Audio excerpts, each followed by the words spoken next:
வருகிற 23 தேர்தல் காலையில் உங்களுடைய வாக்காளர் அடையாள அட்டை எடுத்துக்கிட்டு உங்கள் வாக்காளர் மையத்துக்கு போங்க.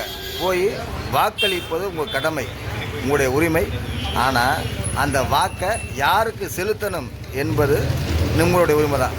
அதை மக்களுக்காக களப்பணியில் இருக்கின்ற களப்பணியாளருக்கு செலுத்தணுமா, இல்லை மக்களுக்காக நடிக்கின்ற திரைச்சின்ன சீலைக்கு பின்னால் நடிக்கின்ற நடிகர்கள் செலுத்தணுமா, இல்லை எந்த ஒரு கோரிக்கைக்கும் டெல்லி குடுக்குன்னு ஓடி போய் டெல்லியில் கேட்டுட்டு வர அந்த நபருக்கு செலுத்தணுமாங்கிறது உங்களோட உரிமை.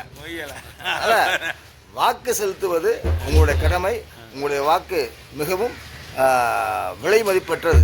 இந்த ஜனநாயகத்தின் தலையத்தை எழுதக்கூடிய சக்தி உங்களுடைய வாக்கு. அதனால் வருகிற 23 கட்டாயம் நீங்கள் அனைவரும் உங்களுடைய வாக்குச்சாவடியில் சென்று உங்களுடைய ஜனநாயக கடமையாற்றி உங்கள் வாழ்க்கை செலுத்த வேண்டும் என ஏபிஜே அப்துல் கலாம் நடைபயிற்சி சங்கத்தின் சார்பாக கேட்டுக்கொள்கிறேன். நன்றி.